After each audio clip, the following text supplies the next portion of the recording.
താങ്കൾ ഈ ജാഥയിലുടനീളം പങ്കെടുക്കുകയും അല്ലെങ്കിൽ തന്നെ ഒരു രാഷ്ട്രീയ പ്രവർത്തകൻ എന്നുള്ള നിലയിൽ പലപ്പോഴും അടുത്തിടപഴകുകയും ചെയ്തിട്ടുണ്ട് പിണറായി വിജയനുമായിട്ട്. കൂടെ ഒരുപാട് ബന്ധങ്ങൾ എനിക്കുണ്ട്. എന്താണ് അദ്ദേഹത്തെക്കുറിച്ചുള്ള ഒരു അഭിപ്രായം? ഞാൻ കണ്ടിട്ടുള്ളത് വെച്ചാൽ എനിക്ക് വെളിയമ്പാർക്കവിന് ശേഷം കേരളത്തിലെ ഒരു കമ്മ്യൂണിസ്റ്റ് നേതാവായിട്ട് ഞാൻ കാണുന്നത് പിണറായി വിജയനാണ്. പിണറായി വിജയനെ പകരം വയ്ക്കാൻ ആ പാർട്ടിയിലോ മറ്റിടതുപക്ഷ പാർട്ടിയിലോ ആരുമില്ല. പണ്ടങ്ങനെയല്ല, ഈ ഇടതുപക്ഷ പ്രസ്ഥാനത്തിന് വലിയ നിരയുണ്ടായിരുന്നു. ഇന്ന് അതെല്ലാം പോയി. അതൊക്കെ പോയി.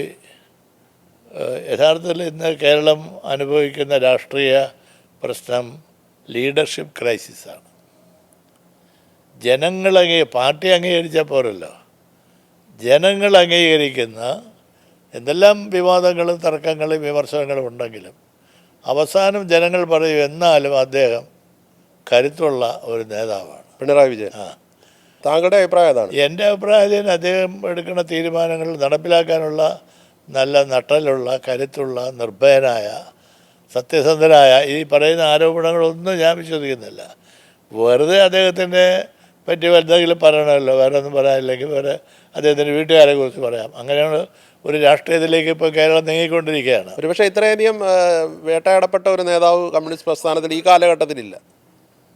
അദ്ദേഹത്തിൻ്റെ ജീവിതം തന്നെ ഒരു വേട്ടയാടലാണ്. അദ്ദേഹത്തിനെ വേട്ടയാടിയതുപോലെ പലപ്പോഴും അതെല്ലാം അതിജീവിക്കുക. അതൊന്നും അദ്ദേഹം വളരെ നിർഭയനായിട്ട് അതെല്ലാം നേരിടുന്ന ഒരു ക്യാരക്ടറാണ്. ഞാൻ എൻ്റെ ഒരു സങ്കല്പത്തിലെ കമ്മ്യൂണിസ്റ്റുകാരുടെ ഒരു നിരയിൽ അദ്ദേഹം സ്ഥാനം പിടിച്ചിട്ടുണ്ട്.